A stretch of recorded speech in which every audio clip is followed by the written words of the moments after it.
High Court upholds death sentences for 2 in Nusrat murder, life terms for 4 orders trial judges removal. Indian envoy says political tensions will not affect trade. US shows interest in investing in renewable energy projects. And no extrajudicial killings in 6 months, says Law Minister. Reforms based on 1972 Constitution. Nahidalaji's politicization everywhere. Hello and welcome to the News24 English Bulletin. This is Nafis Zaman. Those were headlines. The High Court has upheld death sentences for 2 convicts in the Nusrat Jahan Rafi murder case, including former Madrasa principal Sirajud-Dawla. 4 others received life imprisonment while 10 were acquitted. The court also ordered the removal of the trial court judge's judicial powers. Nusrat was set ablaze at her madrasa in Feni in April 2019 after refusing to withdraw a sexual harassment case against the principal. She later died in Dhaka.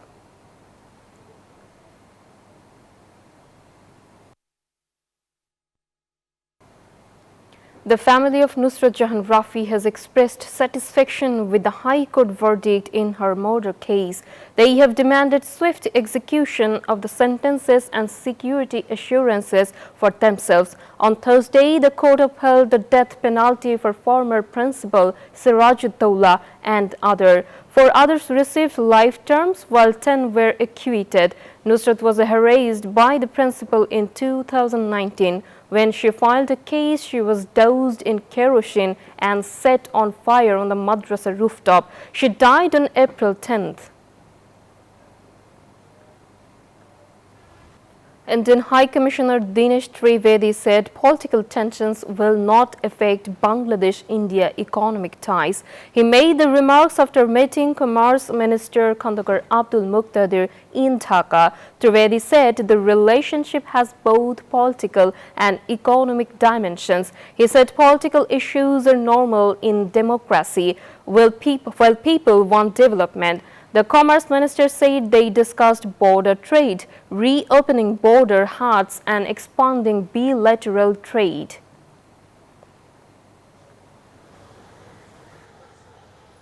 The United States is interested in investing in renewable energy, waste management and water supply projects in Bangladesh. State Minister for Local Government Minister Mir Shah Alam said this after meeting the U.S. ambassador at the Secretariat. He said the investments could come under the public-private partnership model. The 2 sides also discussed government policies and election pledges. The U.S. ambassador made recommendations on school feeding and school uniforms.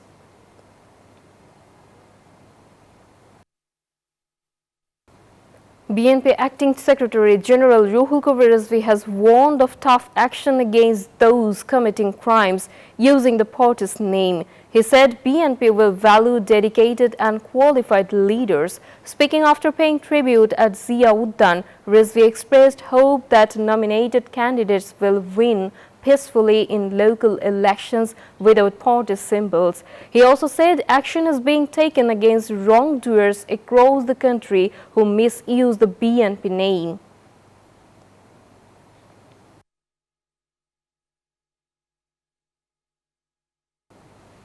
Chief Election Commissioner AMM Nasiruddin said the date for local government elections cannot be announced yet. Speaking at a workshop in Agargaon in the capital, he said local polls carry a higher risk of violence. The Election Commission is preparing plans with law enforcement agencies and other stakeholders. He said the Commission wants to conduct local elections more effectively than the upcoming national election.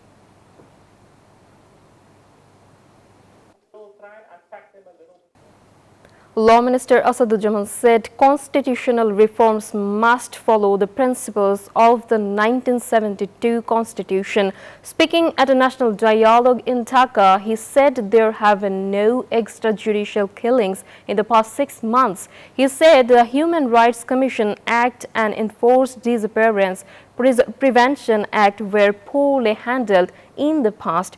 The government has taken steps to amend these laws, he added.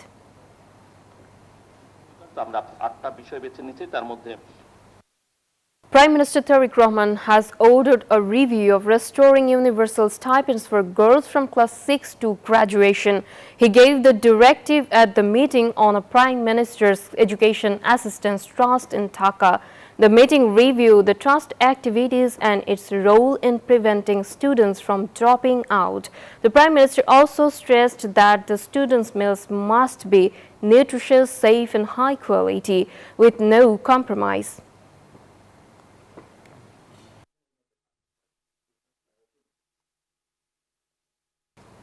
Jamaat Islami will not compromise on implementing the referendum verdict. Secretary General Mia Ghulam Parwar briefed reporters after the Porter's Amir met newspaper editors. Editors advised the opposition to remain vigilant so that anarchy does not return. Separately, opposition chief Whip Nahid Islam accused the government of brazen partnership everywhere. He also warned that an 11-party unity march will send a strong message to the government.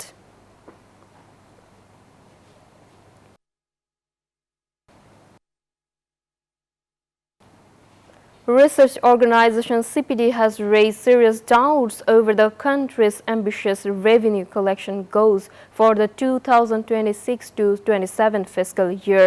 Economist Debopriyo Bhattacharya warned that achieving the tax target will prove difficult, projecting a potential deficit. He also expressed deep concern over national debt, noting per capita debt jump from $48,000 to $55,000, marking a significant risk for the economy.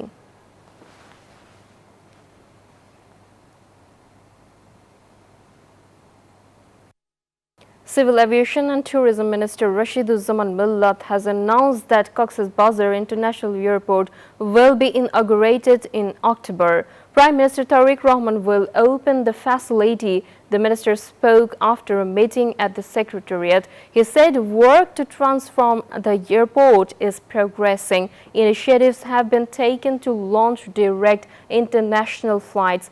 Agreements and memorandums of understanding are being signed with international airlines.